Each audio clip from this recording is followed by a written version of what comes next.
Hello, everybody. Welcome. My name is Kiarah Moultrie. I'm your host tonight, and welcome to the Oblivion Live panel. Quick little round of applause. All right. Before we get started tonight, I want to give a big shout out to Philly Cam, our technical director, Roland Boyden. Thank you so much for everything that you do for us.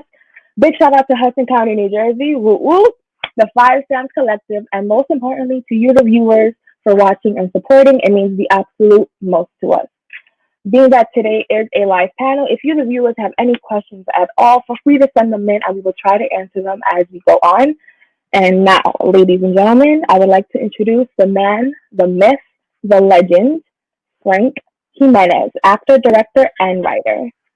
Frank, how Hey, are Kiara. you? Hi. I'm doing great. I'm really happy to be here. Thank you so much for having me. This is really exciting. I'm like so like happy, nervous right now. Like this is really fun. Yes, How are absolutely. you doing? Everything. I'm doing good, can't really complain. Quarantine vibes all the way.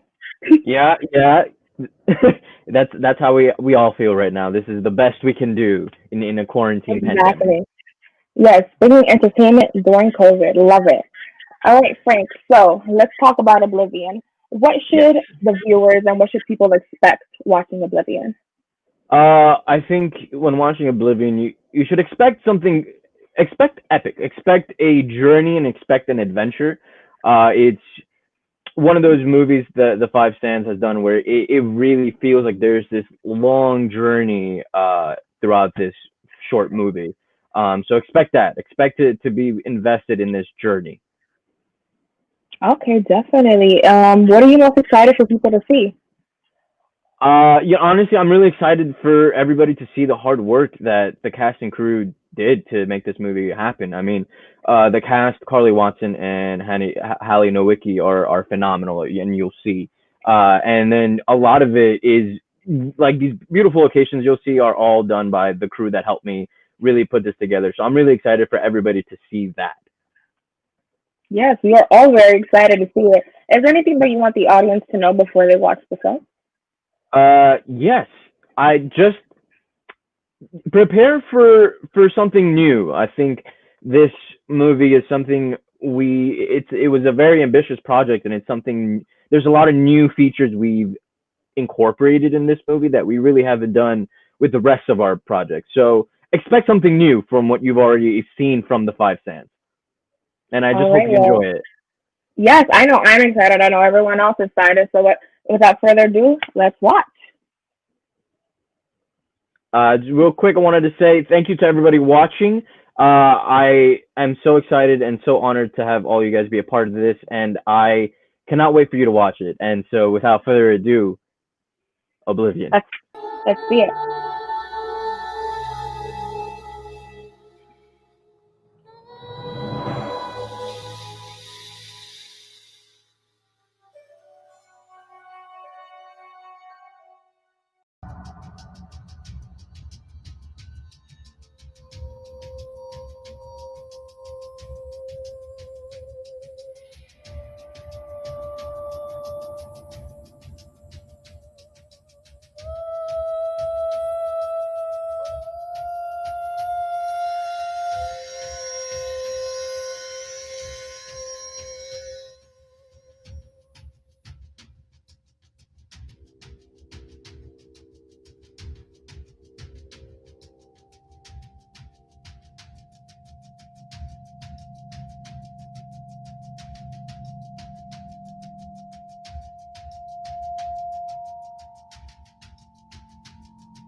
Wow,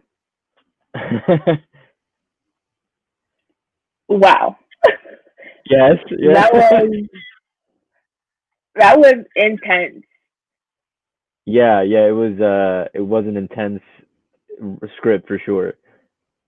Wow. I think I can speak for everyone watching that I'm just like speechless, like jaw to the floor, just speechless. Oh, thank you, thank you, that was just amazing. Like that was really good. Wow. thank you. I really appreciate that. So I can That imagine, being both director and actor in this. Seeing this all come to life. Like, how was that for you? Like, I'm sure you're feeling like a whole bunch of emotions right now. Like, what was that like for you to like watch it? Like, what was that experience like?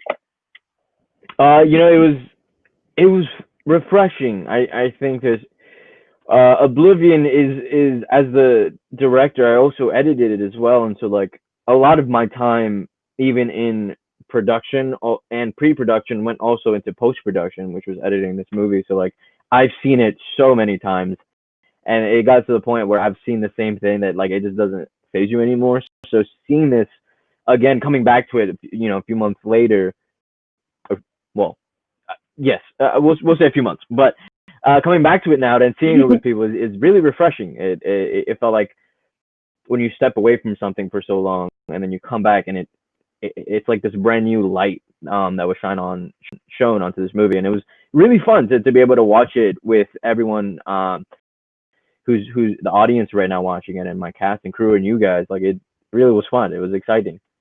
Yeah, definitely. What was the directing aspect like for you? Like, was it Yeah, different? Like, the directing portion of it was really difficult. It was challenging because as an actor, I like to give, obviously, an actor, you want to give everything, you want to give your 100% into your role, and then I found myself not doing that because as the actor, the back of my head was like the director's like, we need to make sure is the lighting good. Like there was too many directory things that were going on in my head as I was in the scene, and then vice versa. So it was a fun challenge. I think there's a lot of things that I learned with this uh with this movie particularly. It's not the first time I've directed my own thing that I also act in, but this was the biggest one I've done so far. And so a lot of it felt challenging to be the actor and be focused, but also maintain the director at seat and like still do everything that needs to get done. But I think at the end I was able to pull some of it off. I think I managed to still come out with this movie even while acting in it. And a lot of that is a testament to the actors who helped me. Because they're generous actors who gave me things to go off of that as the director. I was like, oh yes, and then the actor, I went off of that as well. no, you definitely pulled it off. I mean, that was just like amazing. So I have to know what makes Oblivion different from other projects that you've worked on in the past. I think the scope of it, I think it's probably the biggest project we've done. As so this entire project was maybe no budget, maybe a $30 budget that went into a costume one, which was Artemis's. But the whole thing about it was DIY. And as you saw, there's these wonderful locations we had in New Jersey, in my hometown, that we scoured. We found these beautiful locations. We did the swords. We did special effects. We added drone shots. There were so much things that for this project was a first, and we had original music, original soundtrack by a wonderful composer, Ella Burgos. So like, there's so many new elements that were introduced into this one project. So it's like the biggest, most ambitious one that we've done so far. That's amazing. I would never have known that there was like no budget for this. Like that's just incredible. So really, like kudos, hats off to you. Great job. Thank you, thank you. It All was a right, lot of fun. viewers. Yes, definitely. Viewers, I would like to introduce you to producer, filmmaker, and performer Elijah Primero. Hello.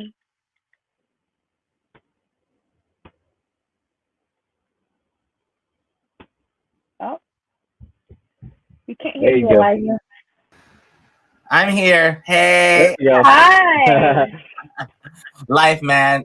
Still getting into all this technical world. My head lives in 1985. So, Oh, great ear. this is my technology as far as like how far I go and develop as a person with technology. Right, for having me. Well, thank you for being here. That was a great film that we all just watched. I need to know, since you are the producer of Oblivion, what was your starting point for producing this project? Starting point. Well, I mean, the starting point was pretty interesting for this project, solely because of the fact that it wasn't a project that just originated from, you know, us planning it out. This project came to fruition because of the fact that one day Frank, who has this habit a lot, came up to me and was like, hey, I have this idea for this film and I want to do stuff, and I'm going to give you a script tomorrow. And I was like, okay.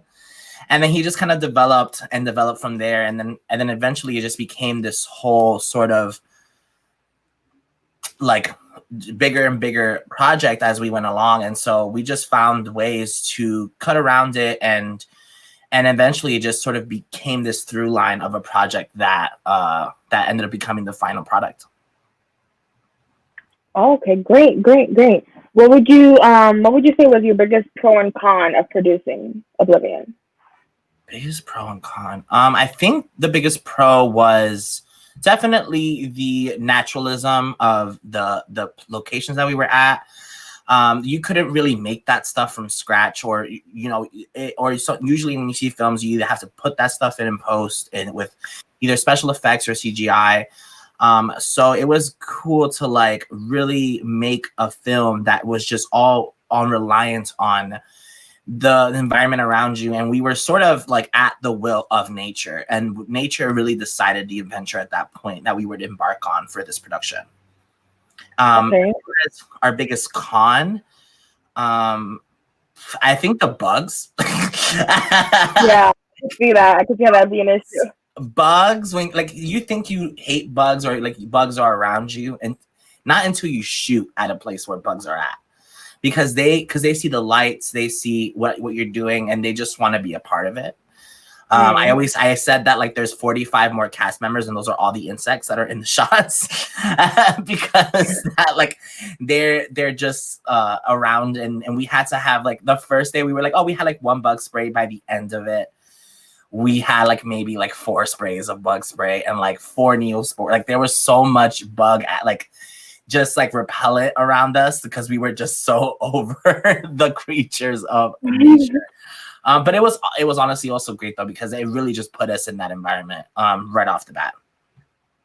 Yeah, I personally keep it all like bugs. I can't do the bugs. It's not for me. No, no. I couldn't do them either. I would say it was a time for me as well. There's how was it like? At some point. Dead people? No, the cave was basically, it was under a cemetery somewhere. Yeah. That was another. I guess that was another con about the cave, was that the cave itself relied under a cemetery. So like there was water dripping, but you don't necessarily know where that water was coming from. So like you're like, oh, a well, but then you were like, it could not be a well. It could be something else dripping, and so we don't know, and we probably will never know. But it's okay. I would like to know. Well, you can go investigate. We'll send you the location of that cave, and you can figure it out. And let us know your findings. You know, I heard that you actually didn't go in the cave. So how about you go with me? I'm not going in that cave. No, I didn't go in that cave. I told Frank there was a joke that we had that I was like, Frank, when I said we were going to do guerrilla filmmaking for this project, I didn't mean go to the place where the gorillas lived. So like that was one of the biggest, like I was not going in that cave. I was like, oh, it doesn't look that bad in the pictures, because like Frank went to go scout most of the places, and so when he brought the pictures, like, oh, it doesn't look that bad. When I arrived there, I had took no part in entering that cave. I was like, I'll stay outside with the walkie-talkie, and you guys can happily go in there. But I was not putting myself in that predicament. Not today, not tomorrow, not ever. So yeah, I can imagine. So what would you say that, you know, your biggest challenges were producing this? Honestly, the fact that there was no budget, because of the fact that, you know, and we're normally DIY most of the time, but we really we will usually have something to fall back in some sort of capacity. But this one, we really didn't have anything. I think this is like a $40 budget, Frank mentioned. And it's really true. We didn't really make this with anything. We just sort of like collected as we went, and then just like put it up on screen. And and did our best to make the best movie possible that Frank envisioned and that we all wanted to do. And so that was, I think, the biggest sort of challenge, because, you know, with not having something like that, we definitely went into a few obstacles and challenges with, you know, trying to find transportation and like sort of reliant transportation for us and the crew and the cast and the equipment, and also trying to like rely on like food and stuff like that, and where was that coming from and how far were we gonna go for it. So there was a sort of the challenging parts of it, especially for this, since we were sort of in so many different locations. I think we were in, was it, how many, Frank? Like 7 locations, 8? Was it 8 or 9 locations? I'm pretty sure. It was like, at least, it was not more than 10, but it was almost 10. Yeah, it was. Wow. And there were a few locations that I myself went to with the cinematographer Robert Nunez and the production, the cast manager Mikey Rivera. So there in total, it was definitely about to be 10 locations. The ones that the cast and crew went maybe were 5, and then I went on my own for these specific scenes, like the beach scene, things like that, were like by myself and then the 2 people I was with. So yeah, it was close to 10 locations, and they were really scattered actually. So it was a lot of traveling. Wow. Amazing, guys! Literally amazing. I mean, well, thank you for giving us all that insight and answering all these questions. Viewers, I would like to introduce to you guys actor Hallie Nowicki and theater artist and actor Carly Watson. Hi. Hello, ladies. Hi. Hello. Thank you guys for joining us. Thank you. Thanks for having us. What did you think, sir? All right. So, ladies, Hallie, tell us about your character and how did you prepare for this role? Well, the character's name is Faith, and what's interesting about this character, so usually, you know, beats, adjectives, all that actor jargon is what I would do normally, and I still did it, but she's more of an essence than she is actually Faith. Whoever she was when she was alive is not necessarily what you see on screen. What you see is a romanticized version of you know, Frank's character, and like she's more of a vision in his head that's manifesting as her body and like her voice. But you know, Faith is more of an idea and more of a guiding spirit than she actually is the human that, you know, he had an affair with. So that was interesting, and you know, finding out who she was, how she spoke, how she stood, definitely was a different than I expected it to be when I first got the role. But in the end, you know, I think she's you captured her essence of faith. She has faith, and that's it. Absolutely. Gotta have So faith. I know you're originally from the city. You're a city girl, right? Yeah, I was born in New York City, raised on Long Island, but yeah, I guess. So, being that you were filming in the woods and stuff, what was it like to adapt being from city girl to now like in the wilderness? Look, I just want to say one thing. You put me in sandals and a sundress and I wear like a tiara, like I'm gonna feel weird in the wilderness. Like I go hiking, like it's not like I've never been in the woods before, but you know, when you wear something like that and bugs are biting you, and then you're living in Philly for so long, you kind of become a little bit desensitized and you're like, what? Oh God. Yeah, again, the bugs for me, no, I'm okay. Yeah. I did hear that there was an incident regarding a deer. Do you want to go a little further with that? Explain what happened with it? Well, during the scene where the fight scene, and I think like Elijah touched on it, how we, you know, had to figure out like food and everything and like, you know, location to location. So we brought like a cooler, you know, to stay hydrated because it was during the summer and it was very, very hot and they were fighting. So my job during that portion was, you know, sit in my sundress and sandals and like guard our stuff in case any hikers came by. So obviously I had a big responsibility. And so I was paying really, really close attention to the cooler, you know, for the full 5 hours, never took my eyes off of it. And I hear rustling behind me and I turn around and there's like a deer. And I kid you not, this deer was 3 feet away from me. And these guys in the back were seeing all this and didn't even think to warn me. They were just like, oh, you know, she'll figure it out eventually. And I turn around and I scream Cause like I was like, I'm not a Disney princess, leave me alone. And this It's true. we made eye contact for like a whole like good like 20 seconds, and he finally decided to turn around and run away. But I was like, nope, and I left my post, and I stayed the rest of the time around everybody else. So I was like, I can't. Oh yeah, no, I would have been gone. And we already got her shot, so we were like, you know what? If the deer takes her, the deer takes her. We were like, you know what? Like at this point, listen, It is what it is. It is what it is. You guys are crazy. So Carly, you played both Alice and Artemis in Oblivion. Yes. How did you build and maintain a contrast between the two characters? Yeah, it's really interesting because they are, at the end of the day, the same person. But when it comes to Alice, or Artemis as Alice, even though she sort of has this like overarching goal to kind of push Atreyu down the same path that he's always going down, it is like her one moment to just like be with him, and he doesn't remember who she is, and she doesn't really remember the pain necessarily. So I think that's where I was going with her, trying to like live in that warmth of like, I just get to be with Atreyu and like, this is nice, until like Artemis kicks in and it's like, all right, let's get the show on the road, because she is driven by such like rage and love and pain and betrayal. And I think that's where the contrast lives, is like this just furious, I love you rage, how could you do this? And then Alice is like, we're going to play this game and I'm going to push you this way, but I get to live in this moment with you, and like, you don't know who I am. And yeah, I guess that answers the question. Yeah, definitely. You were very shady. Yeah, a little, mysterious, I like to say. So how did you prepare, speaking of that fight scene, how did you prepare for the physical aspects that the role called for?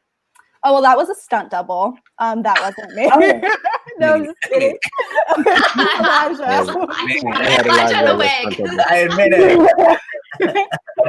No, so we filmed this 2 years ago in the summer, and the training for the fight scene was a little intense. We trained for like weeks in this park in Philadelphia with like PVC pipe as our swords, and it was not glamorous. It was like very sweaty and hard, and like we were getting mad at each other, and like it was just so much going on. And then like I was in full costume in this park in Philadelphia, and people are staring and they're like, what the heck is going on? This woman approached Frank and asked him if he could teach fight classes to her class at some Philly school. Like, there was just so much going on, but it was such a rewarding experience once we were like in the woods and just doing the thing. It was crazy, and I don't think I will ever have an experience quite like that.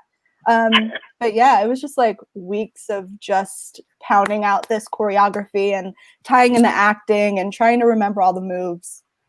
Yeah, last cardio, but yeah, that was I do. We didn't have a specific location. I couldn't get a location for us to choreograph, so there was just this park behind our house, and it's like this nice little quaint park. Not a lot of people go to it normally. Only in like, if normally, right, unless you catch in like the school hours, which we did at some point. But yeah, so we ended up choreographing and rehearsing there with these PCP pipes, and it was hot as crap out there. Mm-hmm. It was hot, and then I had this teacher come up to me and be like, "Hey, can you teach my my acting class some fight choreography? Like, I'll pay you." And I went, "What?" It was such a really fun, rewarding experience too, because I later then did end up doing it. But it was so fun. I mean, and Carly it was her first time doing something like this, and so there was a lot of work we had to get done. But I think in doing so, I think Carly did a phenomenal job. I think she managed to get this character who she didn't think she could get in her, and I always knew, the second I saw her audition tape, I was like, you are her, you can do this. And then seeing her go from rehearsal and go all the way to this when we're on set and we're fighting was such a rewarding experience for me. See that growth in that journey, and to see her really go 180 degrees from where she started, where, not really much prior fight experience, to this full-blown sword fight with like special effects in the forest, which is really crazy to see how that turned out. And I'm really proud of her for that. Yeah, it's crazy. Yeah, thanks, Frank. Absolutely. How was it choreographing that fight scene for you, Frank?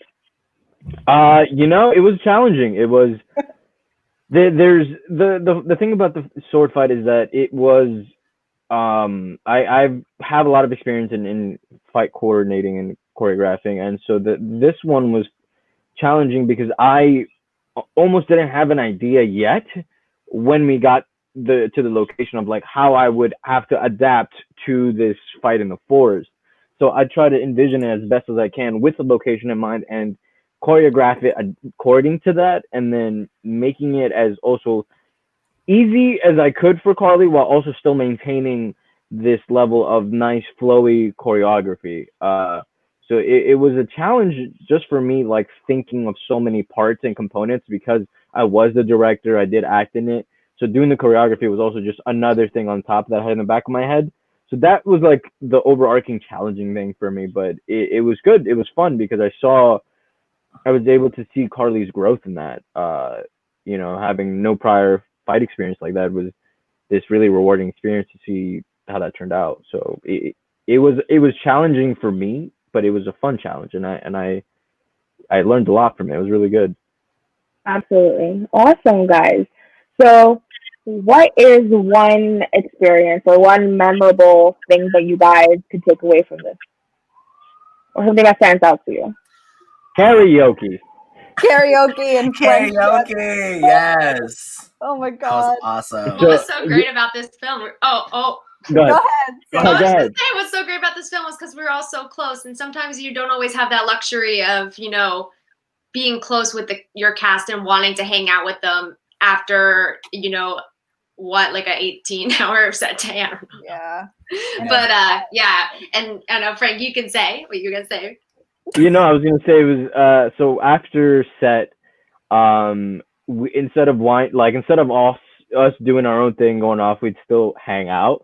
So after set, we ended up going to this karaoke like bar or something, and it was just, and we had to film the very next morning, like Yep. first thing in the morning, Totally. and we had just finished shooting like almost all day, I think, and we Yeah. went out, we had karaoke, and we just had like the best time. We just karaoke the whole night, and then we Elijah had to be like, "Yeah, we sang." We sang so hard.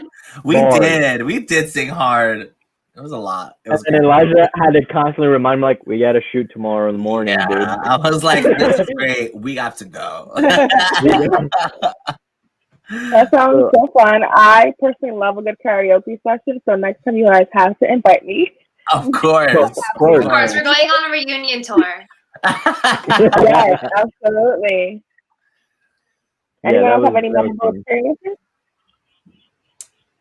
Just seeing them fight, I think that was also great too. Just seeing them be Okay, a part of. definitely. Yeah. All right. Well, I'd like to invite to the panel sound director Ashley BURKART and music composer Ella Burgos. Hello, ladies. Welcome to the panel. Hi. Hello. How are you guys today? We're good. Well, I'm good. Perfect. So, Ashley and Ella, do either you or both of you want to explain kind of the difference between a sound director and a music composer? Yeah, sure. I think that mostly like the thing that we focus on, whether it be like the emotions of the character or like, for example, I focus more on what the character creates in a scene. So when they're like walking or taking a breath, like I need to pay attention more to like the minute details of this person and how they're interacting with the world around them. And yeah, I think like we have like a lot of similarities too. We definitely work in similar programs and things like that as well. Awesome. So Ashley, what is the process for making sounds, and where do these sounds come from? I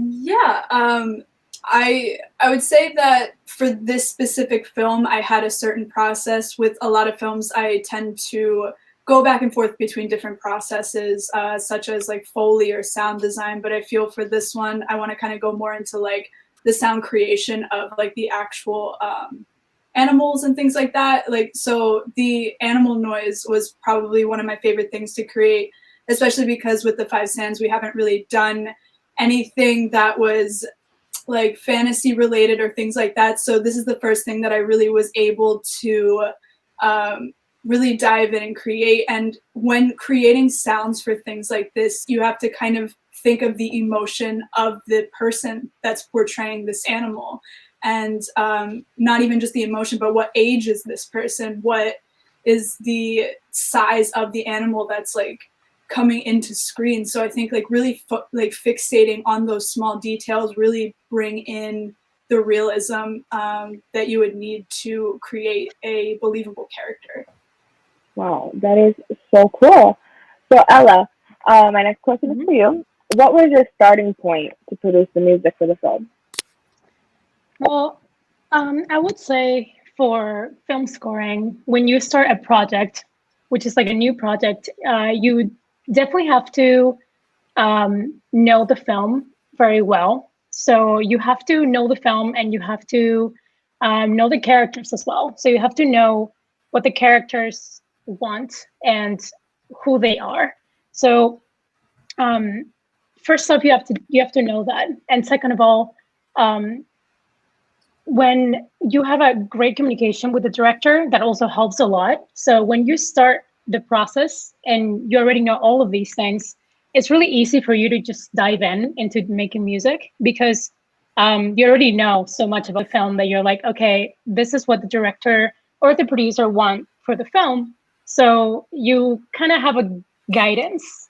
And I think when I started this process with Oblivion, that was my main guidance, that I already knew what I needed to do for the audience to, for the audience to feel, or the emotions that they wanted to feel and stuff like that. So I think that was definitely my starting point. Beautiful, beautiful. What would you say your inspirations were? Well, Frank sent me a lot of, he sent me a lot of music when we started this, and he also sent me very epic videos and music. So I was really inspired by that, but I was also really inspired of the cinematography of this film and nature. So when I watched this film and I saw all of this, that inspired me a lot. Oh, beautiful, beautiful. Ashley, how much control would you say that sound has on a film?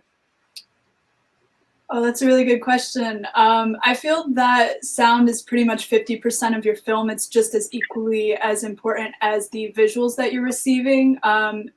Just because if you have bad sound, it can really take you out of something that's incredibly epic or beautiful. And I think that, like, just knowing what exists like in this area that you're creating and things like that is also super important to the sound as well. Like being able to be like, okay, so we're in a forest, I'm gonna hear birds, I'm gonna hear the wind blowing through the trees, I'm gonna hear him stepping on the sticks and things like that. So like just really focusing on these like really small details is what creates this like big soundscape for well, not only this film, but for many films that you watch. So Yeah, definitely, definitely. Ella, I heard that you sang on the film. Is that correct? Yeah, kind of. I mean, I definitely put my vocals in the last scene. What I wanted to do is I wanted to create kind of like a watermark for Oblivion. So I wanted to do something different, mostly for the last scene that was so epic and so big. So what I did was I started doing some melodies with my vocals, and then I pitch the melody down and sometimes up, and it depends. It really depended on like the emotions. So yeah, I wanted to do that mainly for the last part, just to create more of like a different vibe, and like I said, like a watermark for especially just for Oblivion. Absolutely beautiful, I have to say. So both asking and I were ladies, being that both of you come from music backgrounds, was there any new discoveries that you had about your work process, your craft, or both while working on this film? Yeah, I can go first, and then I'll let Ella go. I think that because this is one of the first Five Sands films that incorporates like elements such as special effects and like just stuff like that, I feel that it was really difficult to kind of create things that I've never heard, and I think that like that was probably the most difficult part of this, but it's really made me more creative and made me feel more it made me feel more imaginative when creating these things, like trying to create these not everyday sounds, and that's definitely helped with pursuing more of the music and the other sound design that I create in other films as well. And Ella? Well, okay, it was definitely challenging doing this film. Mostly when I started doing this, I was in my sophomore year. So, yeah, I was in my sophomore year in school. So it was very challenging because the film required so much music. So when I saw this, I was like quite intimidating, but I still wanted to do it. I wanted to make the best I could. So I definitely, I learned so much from being very disciplined to have a really good communication with the director, in this case, Frank. And to just put everything that I knew and all the hard work, and it paid off. I really, I really like the film and also the music that I did for it. Great. So last question for you ladies. Would any of you two voluntarily go into the cave? Probably not. I'm gonna say I would. no. You would. You're very adventurous. I feel like you would do anything. I would just to see, you never know. I guess it would just be fun because you're there. So it's like, why not? It's like a mile wide. Yeah, that's a no. But then like run away. Mile wide. And you're like, okay, go there and you then tell us. That's what I did. I experienced for you. We're gonna look at some comments from our viewers. Let's see. Let's give a few shout outs. All right. Abby, I'm sorry I can't pronounce your last name. Excuse me. But she said, not a question, but my mom says hello and congrats. Thank you so much, Abby. Tell your mother we said hello. A quick shout out to Molly Rose, Michael Rivera, Barbara Gasado, and Robbie Nunez. He wants to know who was the cinematographer. Give that guy a gold medal. His angles are immaculate.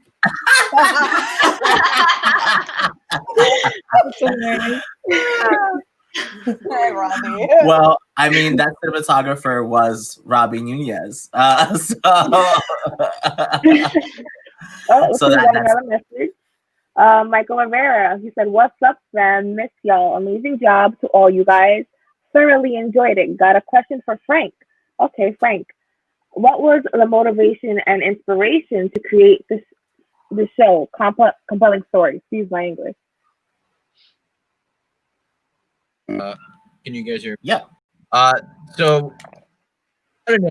For me personally, as like an actor and a reader, I am obsessed with Greek tragedies. I don't know. There's something cathartic about it. Because I feel like we're so used to very happy endings, and I think there's something about tragedies to me that is like Greek tragedies. It's always like intrigued me. Like I love this journey and epicness that you're expecting there to be like a happily ever after, like a fairy tale, but that's the thing that's always intrigued me, and I have always loved fantasy genre. As a kid, I've always loved it.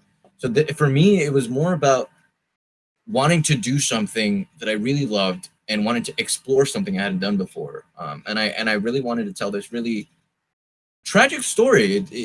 I think at its core, it's a tragic love story.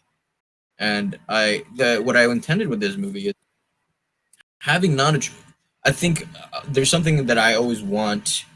I believe that every character can be the hero of their own story. And so something I wanted to tackle on with this one is Atreyu.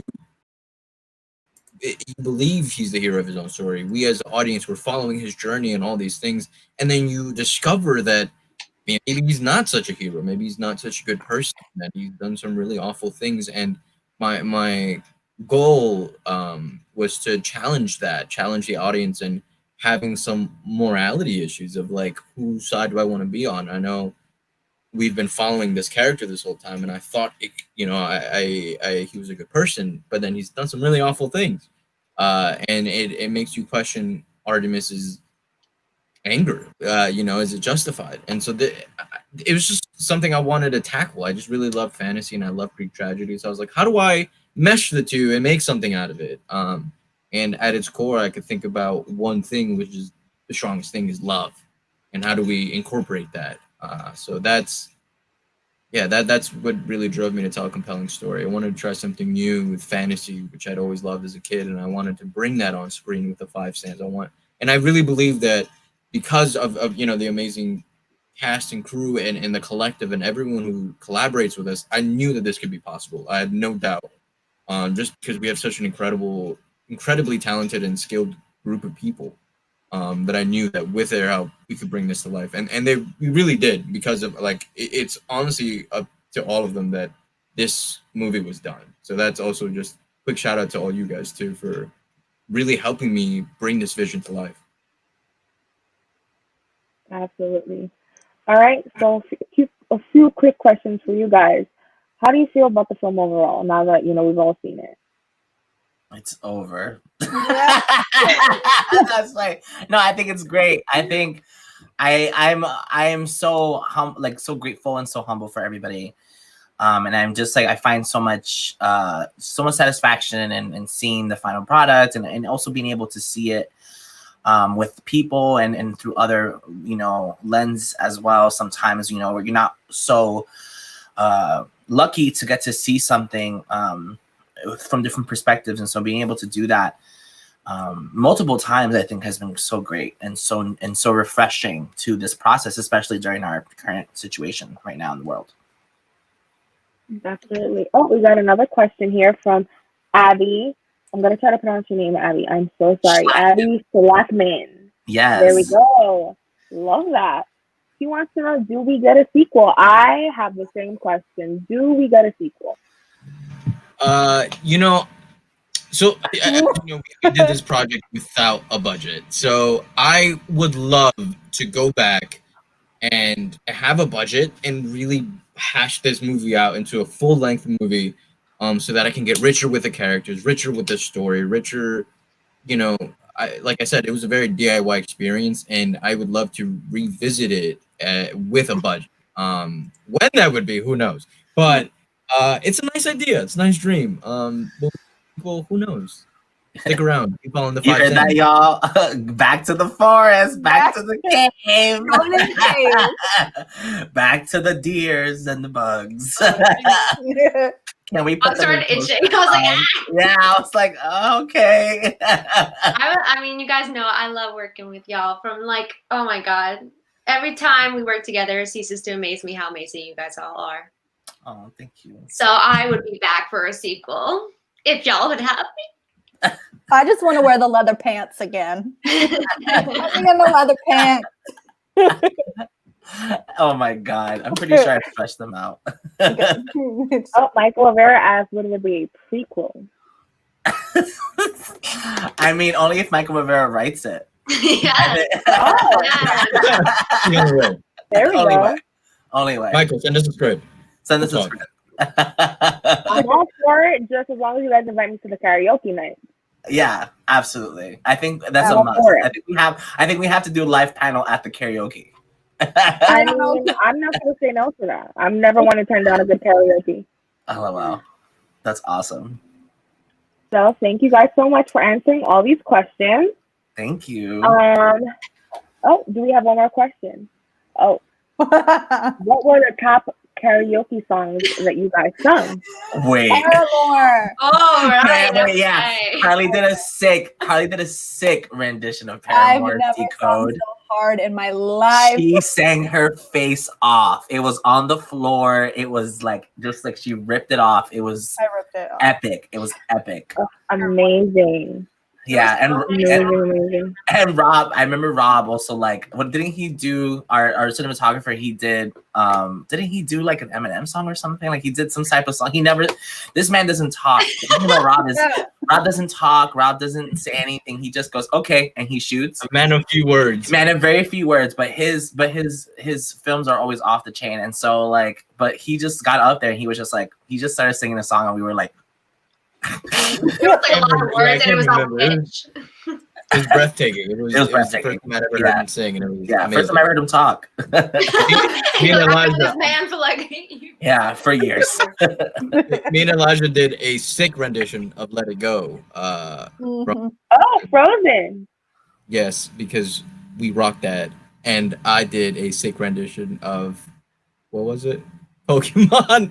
The Oh, Pokemon. yeah. No, I have to ask, who was Elsa? Who was Anna?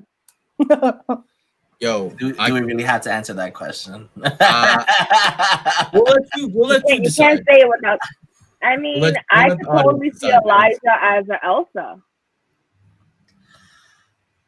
I mean, you're not wrong. This is a pretty okay. cold. This is a pretty cold room. I'm not gonna lie. Oh, I think we had another question. Yeah, Tiffany Ann asked a question. Let's see. Tiffany Ann, she says, what other future projects are in the works? Great question, Tiffany. Ashley, do you want to answer this one? Not particularly, but I'll go for it. So we're currently working on a series of short films, and we're very excited about it. Yeah. I'll elaborate. Well, it's called the Thank you. yeah.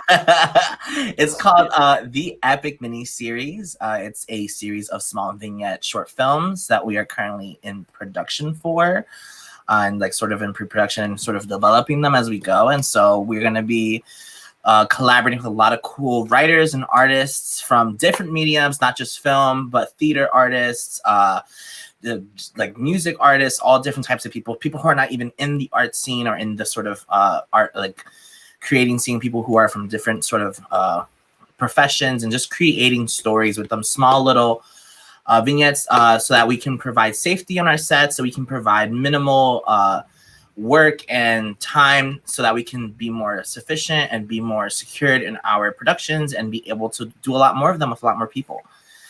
So that's sort of our next little season of projects. Taking notes. That was a really good answer. So I have to ask, were there any bloopers that went on during production? Yeah. Yeah. Yes. Yeah. Oh, please share. Everyone wants to know.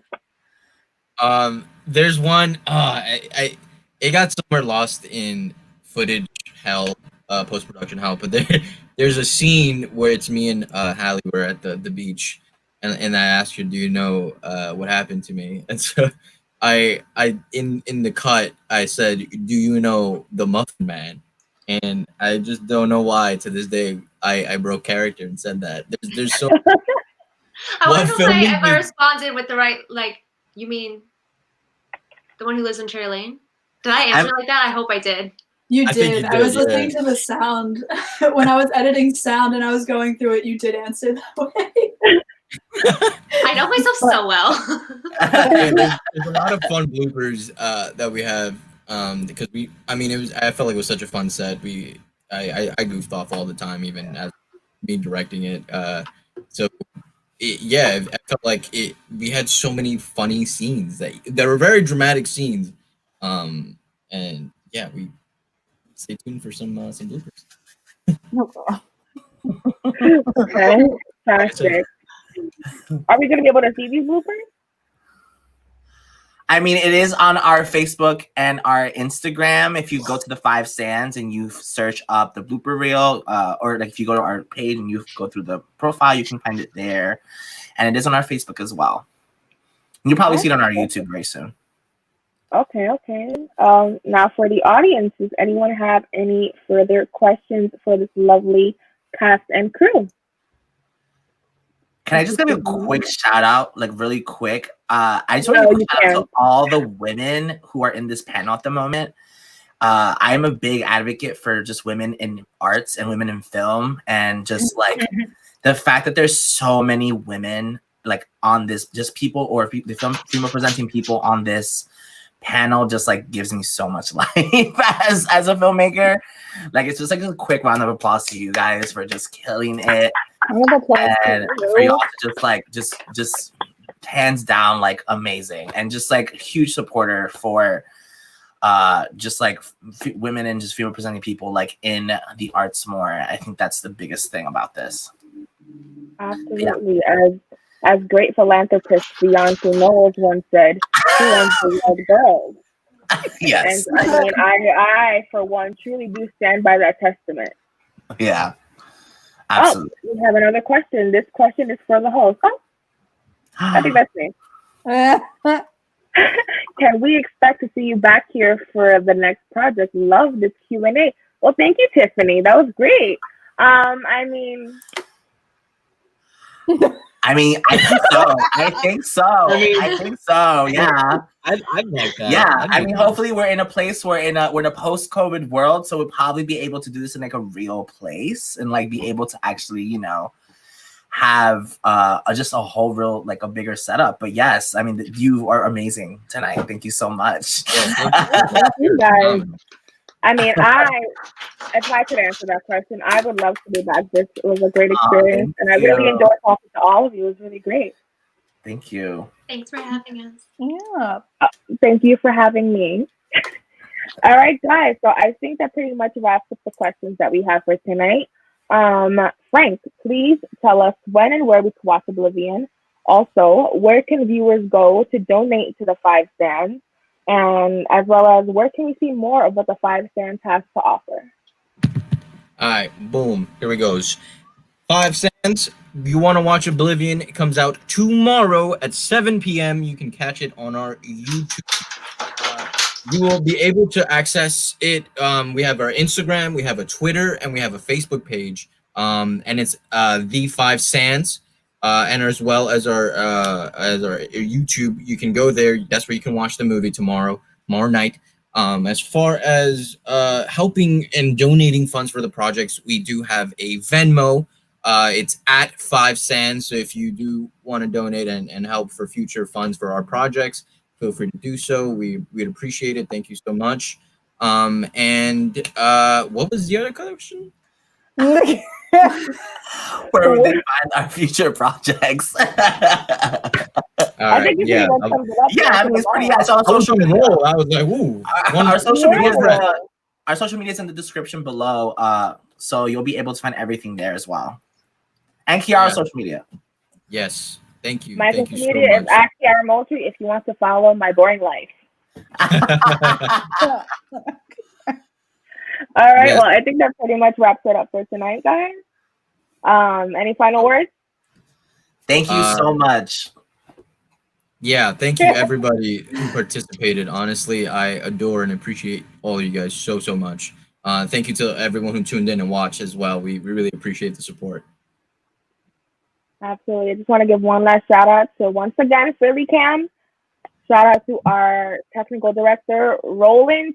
Thank you so much. You've done a phenomenal job. The cast and crew of Oblivion, thank you guys so much. And to you, the viewers, thank you a million times. Once again, I am your host, Kiarah Moultrie, and this was the Oblivion Live panel. Have a good night, guys.